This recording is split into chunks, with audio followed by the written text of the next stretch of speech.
What's up, y'all? It's your boy. It's the pink and blue all day. Just chilling. Alright. My day so far. It is 3:16 and I just came from the shop. It was cool. It was quick. You know what I'm saying? I enjoyed it this time, surprisingly. Yeah, he just tightened me up right quick, man. I hope y'all like it. I like it too, so yeah, I'm gonna try to keep this for a while. You know what I'm saying? It might hold me straight. Yeah, man, basically, I went there, man, had a good laugh. The boy was just chilling out. You know what I'm saying? One of the Lower Valley Kings came through, really just chopped it up. Everybody was just, just really just cutting up, really, man. Had everybody rolling. I ain't gonna say no name, man, because, real niggas do real things. So it's like, I ain't gonna say no name. But, yeah, you don't know who the Lower Valley King is. Come down here, you'll find out. But, yeah, tell you the truth, man, nigga been low. I don't really think them boys want to kick it with me no more, because the last couple times I was there, man, I be too wild. Like, I went there and, like, you know what I'm saying, I bought my own herb, I rolled it up, you know what I'm saying, I passed, and next thing you know, them boys came out, and them boys like to bring the drink out, so them boys had like a bottle of Amsterdam, and they asked me the wrong question. They asked me like, you want some? You want some? So shit, before you knew it, I ended up with about like 3 red cups of that shit and ended up sleep on the back of the truck. Like, for real, I ended up, them boy was just like just doggone going in, and I was just sleep. I was like, you know what I'm saying, gone on the back of the truck. So my brother had to drive me home or whatever like that, and I was sleeping in the car the whole time. I'm talking about I went through the front door leaning, like, you'd be surprised. Like, I came in my grandma's house straight leaning, but it was good though. It felt good. Like, you know how the Amsterdam just get you right. But life. Other than that, I'm here. So I ask yourself why I got on a pink shirt. No, it ain't no Young Doug stuff. Like, I just left the shop. I saw this little boy, like a little kid, actually flipping on through his phone. He was jamming Young Doug, Rich Homie Quan, and from that to Canton Jones, and that was weird. But nah, this ain't no. Nah, this ain't that, man. This is you know what I'm saying? It's just how I do me, man. Like, they want to chew my bubble gum. Like, I'm the type of nigga you want to take to your mama house. Anyway, yeah.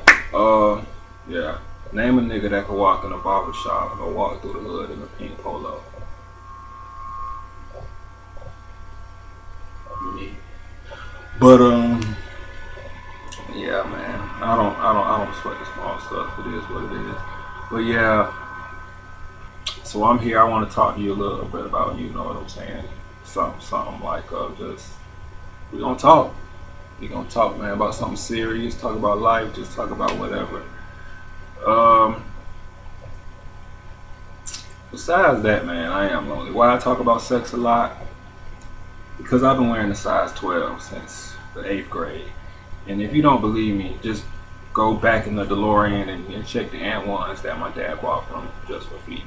It's no lie. And plus, I saved myself all the way to my senior year, and I had my share, and I'm not ashamed of it. So yeah, I talk about sex. Like, people need to learn about sex. Like, my daddy didn't have a sex talk with me till I was in the 6th grade, and that was after a beating or whatever the case. Probably, I don't know, probably a grade. I got beat till I threw up.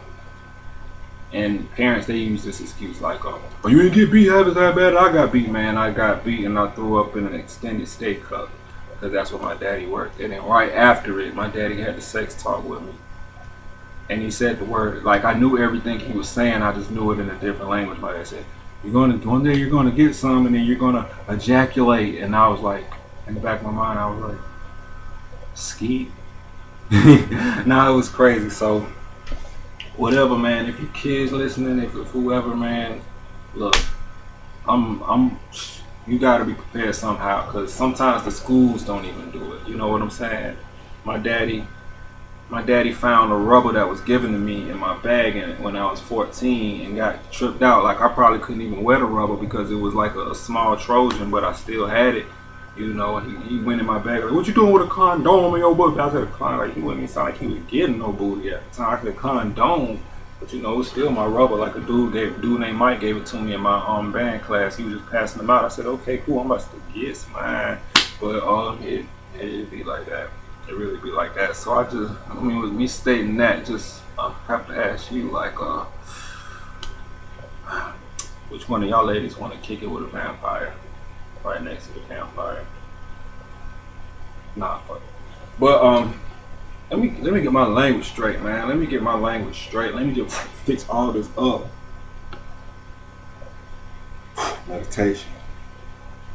Okay, I'm back. So I'll tell you where this all began. It began at 2455 Surrey Trail, College Park, Georgia. It was I started recording downstairs in my studio. I was 14. And all them boys used to, come in my studio and rap. If you don't believe me, go in there and check. Go to the street, go to Surrey Trail, and ask them boys. And it was third floor. Before it was legit Clowns Productions, it was third floor Productions. It was 3RDFLOW Productions, third floor. And the reason is because of that, because we rap, flow, and I felt like we was always on another level above a lot of these cats. Like, so first level, second level, third level. So third flow Productions. I thought it was kind of original, and I tell you why I do what I do. Like, why I don't my rap style has changed. Like, a lot of people, it's a demand thing, and they think you should have a flow. Some people think you should rap fast, but I changed it up a lot, man. Sometimes I slowed it down and speak my words to tell you what I really feel and tell you what's real and tell you what's needed in my own little way. The reason I slowed it down because sometimes I don't like fast rap. Sometimes you can do all the tongue twisting in the world and not say nothing. And the thing is, there's power in the tongue. And I feel like a lot of things that I've written or a lot of things that I said in my rap, like it either happened to me or basically it's power in the tongue. I'll tell you about this little rap that I wrote when I was young, like the first time I actually got pat down, like for real, when I was like 14. I told you about it, but I was paranoid, man. Like, those times growing up, I was real paranoid. Like, all it was like if you went on my MySpace page, before you heard my music, you heard 17 shots by Flies.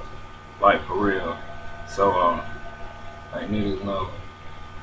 But, I spit this verse, and I thank God that He protected me, because they were shooting in the Ville last night, and God keeps me shielded. You feel what I'm saying? And I'm so grateful for that. But I'll spit this verse for you to let you know how extreme it was in my mind, and I'll explain this verse to you. And it's a verse when I was 14 to let you know that most of my verses, once it's dropped, that's when I'll memorize it. Like, I made this song when I was like 14, 15 years old, around that time. So here it goes, like, oh snap, some niggas done ran up in my face and I was shocked and couldn't find a place to escape. Them niggas surrounded me, told me to get on the floor, so they pat down on me and said I was dead broke. So how you think that sounded me? I thought it was swell. Matter of fact, might as well get off the ground. Heard it caught back and them bullets flew me back down, and I live in the gutter place, but now this gutter was this. And my eyes were getting heavy and I was headed with tears, and I was living for years but not ready for the afterlife. I knew I was going someplace without even thinking shots. I'm like heaven to hell, thinking gave me a tumor, and I didn't want to go to hell just because all the rumors of church. My grandma used to say the blood of Jesus would get you, kept putting all on my head, but I didn't get the picture. I heard that pussy would kill you. I heard the streets were dangerous. I got jumped by a bunch of niggas that just let me hang in church. I didn't hear all the quiet folk tension. In church, I heard all the quiet folk singing, and it wasn't my intention, but really I didn't listen. When the pastor was preaching, I thought the nigga was tripping, but anyway, I ended at the pearly gates, and then I heard an angel say, nigga, walk this way. I walked into a court of angels just to judge a nigga, and I didn't want them to see just a thug and a nigga. I was ripping it, but then again, like, the whole verse, it ended out me being, it's like I made it to heaven, but only to not make it in, and everything corroded. It's like the pearly gates, everything corroded, and like I was real deep with rapping, ask no more, like, and then everything corroded in my verse, and I ended up in hell, and I never got to God. Now I know for a fact in my heart that this won't happen, but I was young, I was innocent, I was in another level of my life, and there's power in the tongue, but a lot of that stuff is, you'd be surprised. But it's real, but God placed an anointing on me. Point blank period. Like them boys, you could hear that jump on the beat that I made. Them boys were scared to jump on the track. They were like, but they felt it though. They felt it like I. So it's like I feel like, man, I feel like I've been real. I mean, that's why I love doing this. That's why I continue to do it, because I put something on your mind. I can't help it, but I leave something on your mind, and you can take something from that. You know what I'm saying? Whatever I say. So I slowed it down now, and I say what I mean, and I say what I feel, good or bad, right or wrong, and I just pray and hope that somebody will take it and appreciate it. So, with that being said, you might not see me around, you know what I'm saying, hear me talk about my dad too much. Don't get me wrong, I love my dad to death. I love my whole family. I love, you know what I'm saying, I appreciate them. I talk to them. But, you know what I'm saying, me and my dad, I guess we kind of got into it. Like, I felt like my dad tried me when I left Atlanta, for whatever reason. And I don't really like nobody. Like, I felt like I respect people. I respect people. I respect their houses. I respect their mind, their thoughts. I don't hold anything against anyone. And I felt like my daddy tried me for no reason. He probably was mad. And I actually had a nightmare last night. I had a nightmare that me and my dad got into it again. Like, you know what I'm saying? He tried to say, I don't try to be real. I don't try to be, you know, I'm down to earth. I mean, I speak my mind. I say how I feel. And I feel like some people get intimidated about that, and I felt like my dad did too. You know, my dad, he good, man. He got himself a lady. He, you know what I'm saying, he got himself a career. You know, he got himself together. And you know what I'm saying, he tried me on another level, like oh, you this and imposter, like. And my daddy didn't take the road that I took. My daddy didn't walk the same road. My daddy, look, man, some things I don't even want to say about myself, but you hear it in my music, but.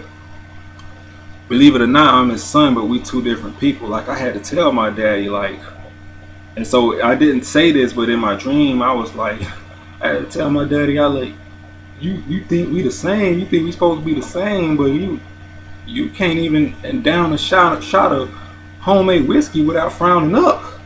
You know what I'm saying? Like, I'm a different person. I mean well. I did good, but it's the reason I am the person that I am today.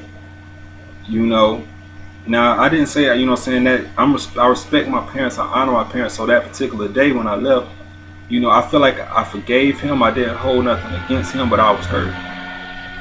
People say things to hurt you, and I'm not that type of person. I don't say things to hurt you. I just speak my mind, and you could just take it or leave it.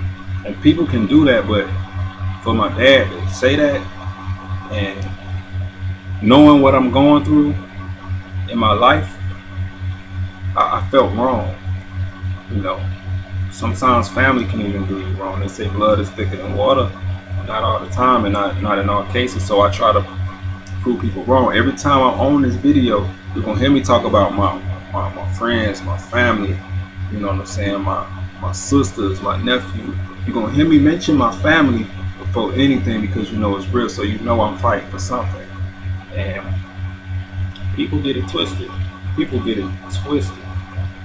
So you know, you don't know where to find, you know, real love. You don't know why people do what they do, and some people have different meanings for what they do, or I guess alternative motives, and that's just not how it works. That's why I do things myself and try to have competency within my own organization. But nowadays, you know, you don't hear no music. I'm just speaking to y'all, so I'm trying to diversify my content as much as I can. But it's a reason for everything that I do. And if you don't understand that, then I really don't know what to say. Matter of fact, hold on. I felt kind of naked.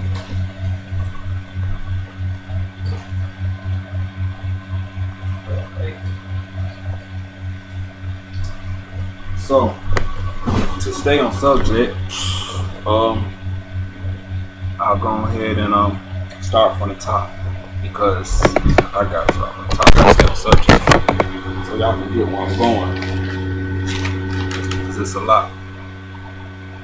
So, tomorrow I'm going to church with my grandma. She said we're gonna head out to Esther, and I'm not gonna tell her no. It's about that time. But the reason why I don't go to church as much is because I don't like when people preach against you. You know, they look in the crowd and they point. You know, saying they don't know nothing about you. I don't know what you look. I don't know what you see about me, but I know my intentions. I know what I want. I know, you know, but I don't like that. When I'm in the church, don't look at me. When even the church people, they come through, they got their church hat. You know what I'm saying? They walk past you. It just don't seem like the right environment sometimes.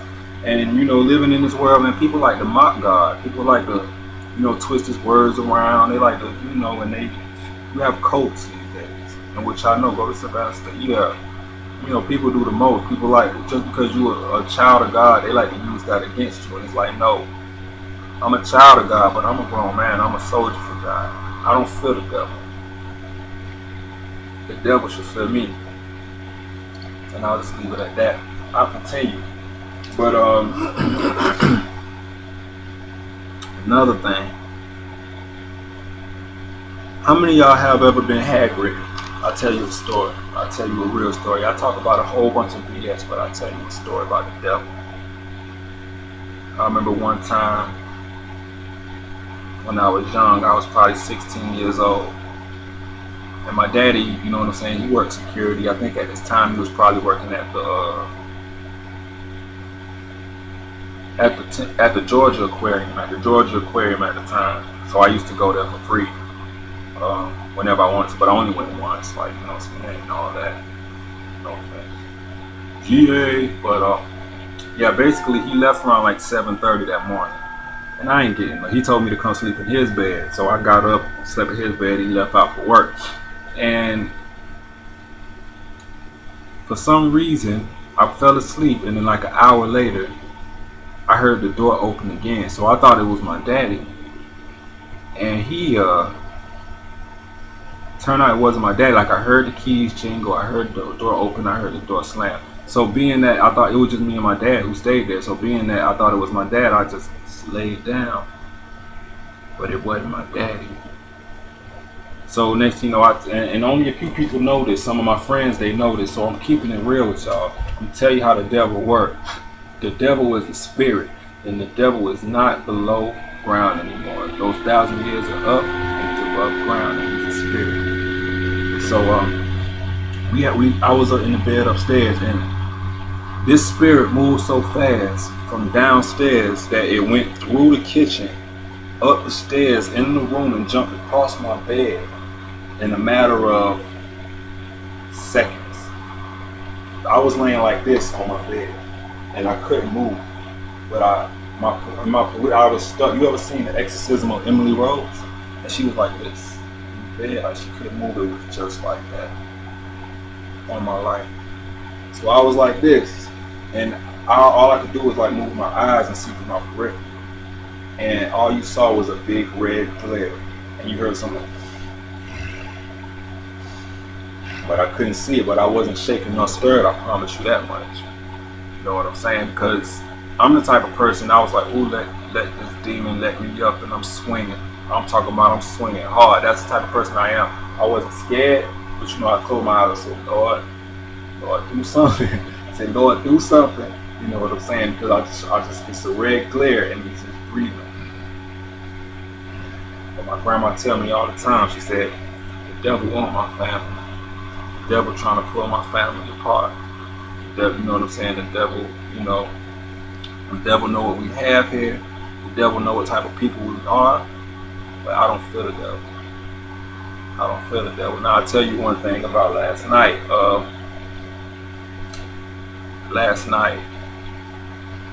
Before I went to bed, I went to lay in the bed. But before I went to bed, I had to use John. So I did that or whatever. And you know, I'm the type of person I was taught to let the seat down. And I believe I let the seat down last night. So I went to bed. I laid down. Next thing you know, I heard a boom. And I thought to myself, I said, I know nobody ain't in this house. Because I'm the only one there. I said, I know nobody ain't in this house. And then, you know, if you left the seat up, it's going to be a whop. you know what I'm saying, you're gonna hear something loud, but I heard something from the bathroom like whoop. And something in the back of my mind said, that's the devil. But the crazy thing about it, it happened right after I said my prayers.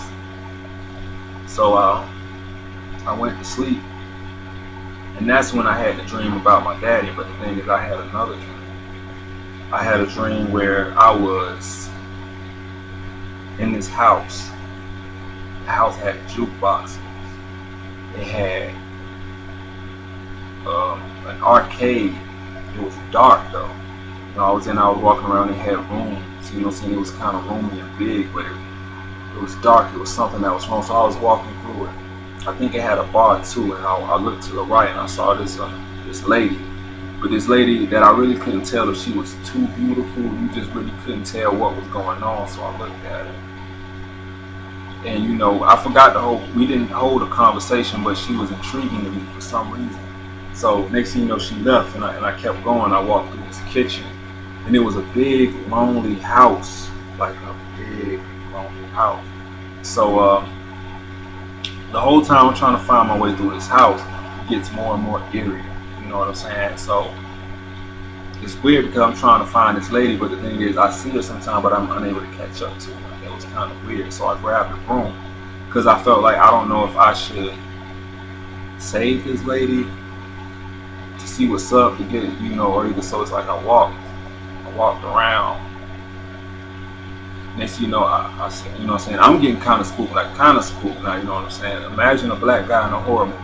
So I'm like, okay now, you know what I'm saying, God, you better, you know what I'm saying, I'm trying to let these niggas know, like for real, all I had was like a broom. I'm ready to do some damage. So I look to the right, and I see this door, and I see the lady on the other end of the door, you know what I'm saying, here and everything. And next thing you know, she moved with the quickness, like at the speed of light, toward the door. And right when she was doing that, I levitated. Like I levitated this way, like legs first up, and pressure points all over my body, like where I really couldn't control. But before she got to the door, I'm trying to wake up real fast. I knew it was a dream, and the Lord let me wake up. But then, you ever seen paranormal activity where, you know, the dude was walking around the house and he found a coat? It was just like that. And I thought about it. I said that was the devil. She had a demon spirit in her for her to move that fast. So I said my prayers again. I spoke, first of all, I spoke to God last night. I said, Lord, touch us, bless this house, bless my family, bless my loved ones. I said, touch it, Father, keep the devil away. Then I had a conversation with the devil. And I told him straight up, I said, you're not welcome here. I said, you need to go back wherever you came from, because you're sure enough not welcome here. I had to let him know I don't fear the devil. And I don't. Because I feel like he done put me through so much that I feel like he can't really put me through anything else. Like you heard Boosie. He said, I feel like I done did everything with God. And you know, you could say that I could have got close. Yeah, I got pretty close. But I was in God's hand. So I don't fear the devil. So I'll tell you about that was like my dream. I felt like God told me that for a reason, but it's crazy because I wrote this status last night. I wrote this status, and this is what it said.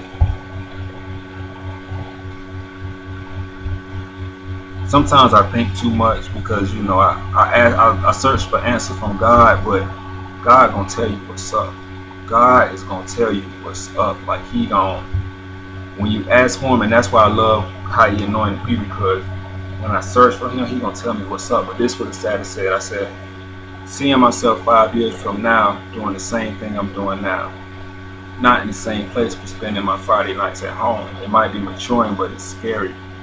I still want more from life, but I don't know what's beyond working and education. It's like I'm doing everything expected of me and for everyone else, but what's next? Traveling is okay, but it wouldn't make me much of a difference if if I did or not. I can work till I die because it was written for me to do so. Where's the thrill? That is the question. Once I find where I fit in my own life, I'll find where I fit in another's. Either way, I want a major role, and most importantly, something I can enjoy immediate happiness. Does anyone else feel this way? You drink, smoke, and have sex as an alternative. Others terrorize, steal, and kill is theirs. I want to discover a new life, something ordinary but amazing. I know a place, ain't nobody crying, ain't nobody worried. I'll take you there. First of all, ain't no place like that but heaven. But I'm pretty sure if the devil is on this earth, there is such a thing as heaven on earth. Now this is another one that I put. And I guess I'll name this video Watch What You Ask For. Yeah. I'll name this video Watch What You Ask For. And I said, I guess people see me in a different light. And it's like I'm the one who doesn't have a clue. I like crab and shrimp. I like warm showers and the other side of the pillow. As fulfilling as that may sound, it isn't enough. It's temporary. What else? You know what you know. You love what you love. I would love to smoke pot in my own BMW. Chances of getting pulled over are slim, but what if that gets old? You don't feel me. Am I the free spirit? Nah. I guess it's levels. Next level is a smoking hot white, a pool in the back, a fridge full of beers, some spoiled rotten jets, a man cave with a big kitchen. So I guess me having that dream, I guess that was God telling me just to be still. You're going to get everything you need. You're going to get everything you want. And I trust him with that. And I have no choice but to trust him. But he showed me that everything you want isn't everything that you need. You know, in a nutshell. So I take heed and I listen because I ask for God and he answers. And I love him so much for that. So, I mean, this Saturday, I don't really mean to get all deep with y'all, and you know what I'm saying? So, that's real, it's a message. So, last night I was vibing out. The only song that I was, you know what I'm saying, caught on to last night I was listening to was this dude named Zero. And I never heard one of his songs, but I like that name, that song Pain. It's called Pain. If you want to hear it, go ahead and check it out. He was like, Pain, my middle name. And you already know, man, like, why you check it out, man. That's my middle name right there, Jamal. Yeah, ladies love Cool Jamal, but the thing is about Najee, they can't stand him. Too nice.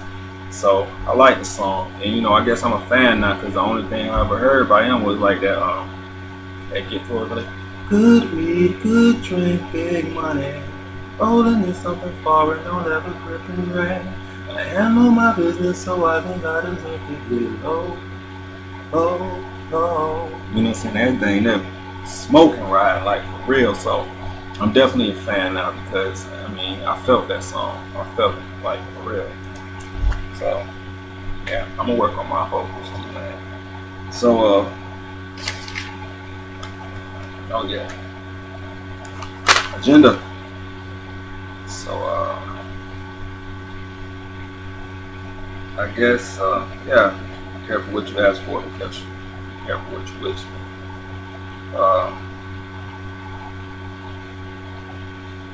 Another thing, nothing makes me. It's funny how like the world expects so much of you. You know what I'm saying? I hope, you know what I'm saying, I had to clean it up right quick, you know, get my hair cut. Sometimes I got the watch, you know what I'm saying, even though I'm Mr. Nice Watch. And sometimes I don't even want it. It's like my auntie bought it for me and I love her to death for it. Like people are like, okay, this is nice, but I'm gonna be for real with you, I ain't even set the time. Because I got a phone for that. I mean, most of the time I pull out my phone, but it does look nice. I might as well say, but in the case, it's like I might as well just set this bad boy for 420 and just leave it there. But I'll leave that alone. Besides that, man, shout out to all the good mamas out there. Shout out to the good mamas that keep their kid first. You know what I'm saying? Oh, I get my kid everything. My kid don't need nothing. My kid.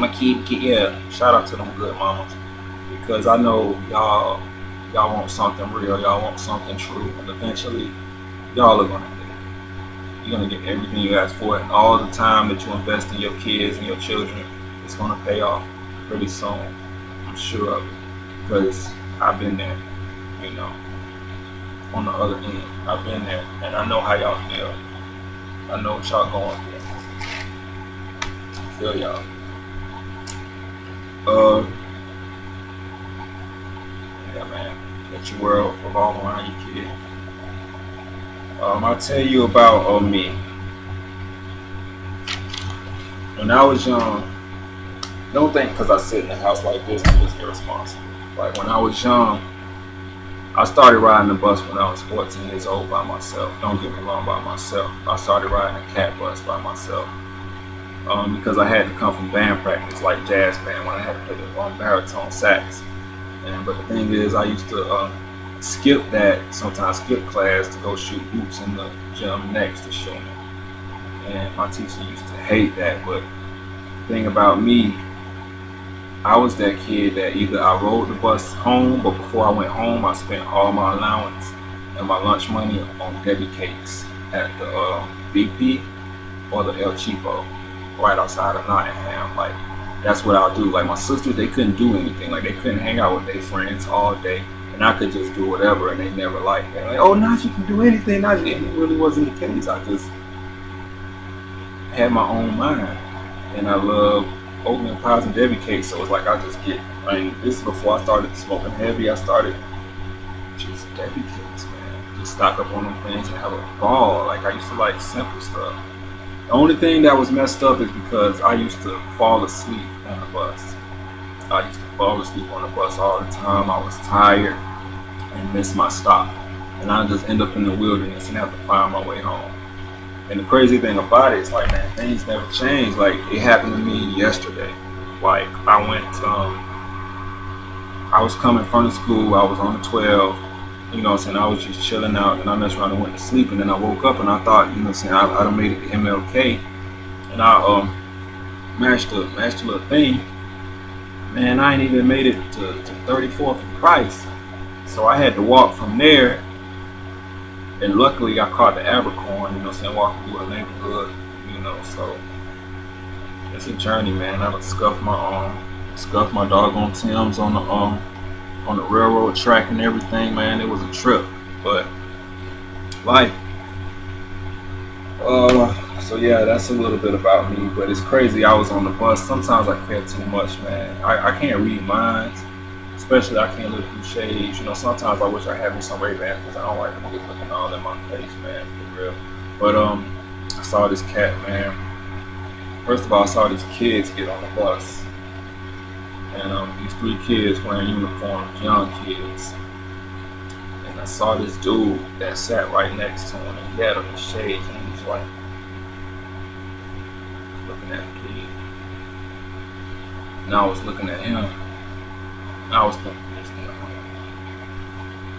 he was just looking too hard at the kid, and I was just looking at him. And I looked at the kid. The kid's an innocent kid, you know. Kid looked back at him. They don't think nothing. They think he just looked over. So I was just looking at him. Sometimes I like to think what people think, because it's like, you know what I'm saying, he was an older guy, and I know how life is. Like how can I say? Every girl that I dated ain't been the finest. Every girl that I dated wasn't the most innocent.